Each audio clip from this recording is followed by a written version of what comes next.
Ringkasan Bumi Manusia, karya Pramudia Anantatur. Bab 1. Nama Minke dikenal untuk pertama kali. Ia menulis sebuah catatan pribadi yang dipadu dengan impian, khayal, di mana isinya menjadi apa yang kita baca dalam buku ini.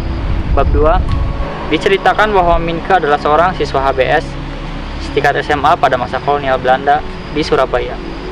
Ia berdarah pribumi, lahir pada tahun 1880 dan berumur 18 di bab ini.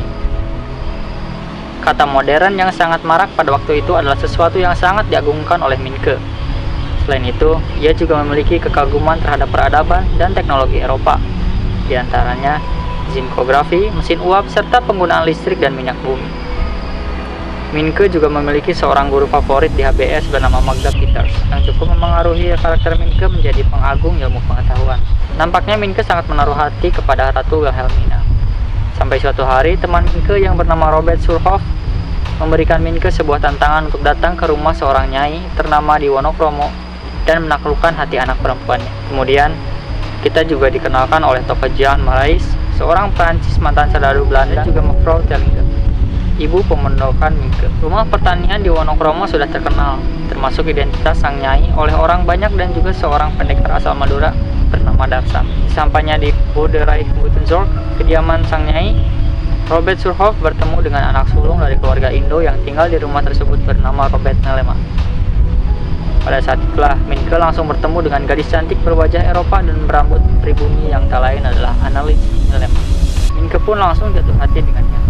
Dalam masa itu, Minke bertemu dengan ibu dari kedua anak Nelema, Nyai Otosor. Ia kagum akan betapa berbedanya sosok wanita ini dengan stigma gundik dan wanita pribumi yang ada dalam masyarakat Hindia Belanda di zaman kolonial. Tidak berpendidikan, status sosial rendah, dan menjual diri demi kehidupan yang nyaman dan terjamin. Singkat cerita, Minke dan Annelies berjalan-jalan di kompleks pertanian yang luar biasa besar tersebut. Di bagian ini juga diceritakan bahwa Minke merupakan nama panggilan yang dikemukakan oleh seorang guru bernama Meneer Rosblum kepadanya saat ia kecil, plesetan dari kata monkey. Ia kagum dengan sikap Annelies yang mampu menjadi kepala pengawas dan dilihat sebagai orang penting dalam perusahaan meski bersifat cukup kekanak-kanakan, dan pada suatu titik, Minke mencium pipi Annelies. Pada saat makan malam, seorang lelaki Belanda gemuk paruh baya datang ke rumah keluarga Melema. Ia adalah Tuan Melema, pemilik perusahaan Boerderij Buitenzorg. Responnya terhadap Minke sangat negatif, bahkan sampai menghujatnya sebagai monyet. Untungnya Nyai Ontosoro dengan sigap mengendalikan situasi dan mengirim Tuan Melema ke kamarnya. Akhirnya, Nyai Ontosoro malah meminta Minke untuk tinggal di Wonokromo karena Annelies selama beberapa tahun terakhir tidak pernah kedatangan tamu, dan Minke merupakan tamu istimewa Nyai dan keluarga Melema. Minke pada malam itu kembali ke pemondokannya di Surabaya, tersihir dan selalu terbayang oleh kecantikan Annelies. Bab 3. Diceritakan lebih lanjut hubungan Jean Marais dan Minke sebagai mitra dalam bisnis pembuatan perabotan. Minke ternyata seorang yang mandiri karena bisa bersekolah dan mendanai biaya akademiknya sendiri dengan bekerja. Kunjungan ke Wonokromo mulai berdampak kepada Minke. Teman-temannya, termasuk Robert Surhoff, menjauhinya. Keramahan dan keluasannya hilang dan ia sudah tergila-gila dengan Annelies. Ketika Minke mulai curhat mengenai kunjungannya ke Wonokromo, Jean menyarankan ia untuk kembali ke tempat itu dan menguji pendapat umum mengenai keluarga dan status sosial para nyai. Jean saat itu sedang membuat sketsa di kertas. Lukisannya adalah seorang tentara kompeni yang hendak membunuh seorang wanita pejuang Aceh. Minke menginterogasi Jean tentang identitas orang yang dilukisnya, dan Jean mengakui bahwa ia adalah serdadu tersebut dan ibu dari anak perempuannya. May Marais adalah wanita yang nampaknya hendak dibunuh. Jean kemudian mengakui bahwa wanita tersebut diracun oleh adiknya sendiri. Lalu diceritakan bahwa Jean sempat berkuliah di Sorbonne sebelum menjadi pelukis, tetapi kurang membuahkan hasil. Ia meninggalkan Eropa ke daerah Timur Tengah hingga kehabisan uang dan menjadi spandri di company sesampainya di Hindia. Ia hanya belajar bahasa Belanda melalui instruksi militer. Pada titik ini, Jean Marais mempelajari banyak hal mengenai bangsa Aceh yang dengan tegak berani membela tanah airnya dan memberikan perlawanan yang kuat kepada serdadu company pada masa Perang Aceh. Sepulang dari bengkel Jean Marais, Minke menerima surat dari Nyai Ontosoro yang mengundang untuk datang ke Wonokromo lagi karena Annelies menjadi kurang fokus dalam bekerja semenjak Minke datang ke Boerderij Buitenzorg. Bab 4. Annelies makin akrab dengan Minke. sampai memanggilnya Mas. Kita mulai mengetahui bahwa menurut analis, Robert Mellema tidak suka dengan pribumi dan selama 5 tahun terakhir, sesuatu telah terjadi sehingga Tuan Mellema menjadi begitu asing di keluarga Mellema dan analis dikeluarkan dari sekolah. Robert ternyata punya saudara tiri bernama Maurits Mellema, seorang insinyur anak dari istri sah Herman Mellema. Pada saat itu, Minke mulai menulis tentang segala yang terjadi dengan keluarga Mellema, walaupun ia hanya seorang penulis teks iklan dan artikel-artikel pendek. Kisah peperangan Jan Marais juga dilanjutkan, di mana ketika sebuah perintah menyerbu daerah Blankenberge berubah menjadi kekalahan besar. Jan terkena ranjau bambu dan akhirnya salah satu kakinya harus diamputasi. Lututnya terkena gangren.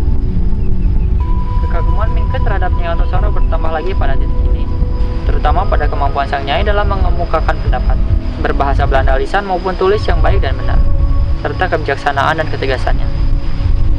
Ia membandingkan sang Nyai dengan putri Bupati J yang sudah menulis dalam bahasa Belanda pada umur 17 tahun, di mana putri Bupati J yang diceritakan dalam buku ini yaitu R.A. Kartini.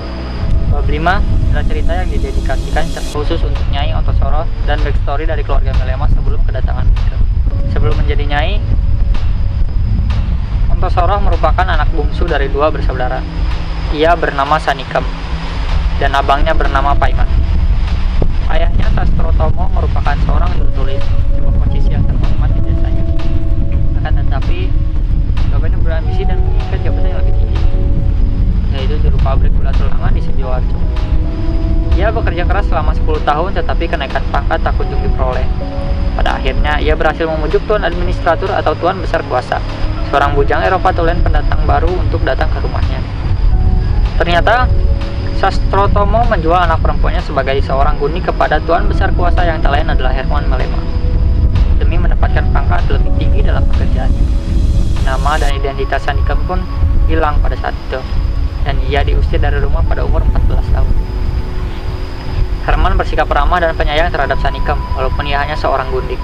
Akhirnya, ia banyak belajar hal-hal dari dan untuk tuannya, seperti pekerjaan rumah tangga dan baca tulis dalam bahasa Belanda. Sanikam telah menjadi Nyai Ontosoro dan ia bersumpah tidak akan kembali ke rumahnya. Akhirnya, Herman Mellema dan Sanikam menetap ke Surabaya, di tanah yang sekarang bernama Boerderij Bottejorp. Lambat laun Sanikam menjadi seorang wanita pribumi berkepribadian Belanda karena ajaran tuannya. Ia juga tambah hormat dan kagum kepada tuannya yang sudah menjadi sosok laki dewa bagi seorang Sanikam. Sampai suatu hari setelah kelahiran Robert dan Annelies, karena Sanikam adalah seorang gundik, anak-anaknya tidak diakui secara hukum sebagai keturunan sah, dan ia tidak boleh menikah dengan Tuan Mellema. Kejadian kedua yang katastrofik pun datang. Seorang lelaki muda Eropa mendatangi kediaman Herman Mellema dan ia adalah Insinyur Maurits Mellema, anak sah dari Tuan Mellema dari istrinya bernama Amelia Mellema Hammers. Ternyata selama ini memang dia bukan bujang. Ia diminta untuk mempertanggungjawabkan tuduhan Herman Mellema terhadap Amelia. Akan tetapi Herman malah lari ke Hindia Belanda, menetap di sana dan mengambil seorang gundik selama belasan tahun. Sedangkan istrinya ditinggalkan dan belum diceraikan. Nyai kemudian marah dan mengusir Maurits dari Boerderij Bottejorp tetapi tidak diindahkan. Tidak kuat menghadapi realita masa lalunya, Herman Mellema akhirnya stres dan langsung mengejar Maurits hingga tidak pulang selama 3 harmal. Di sini kita akhirnya mengetahui watak sesungguhnya dari Tuan Mellema, pengecut. Rasa hormat Nyai Ontosoro terhadap Tuan Mellema yang pada awalnya sangat ia lulukan bahkan disebut sebagai guru dewa, langsung lenyap seketika pada saat itu. Sejak kejadian tersebut, Herman Mellema berubah secara drastis. Pada suatu saat, ia datang ke rumah kediamannya dengan kondisi rambut rapi, berbau minuman keras dan parfum rempah, wajah tercukur habis dan sepatu baru, lalu langsung pergi. Dan kemudian ia jarang terlihat di rumah dalam 5 tahun terakhir hingga kedatangan Minke.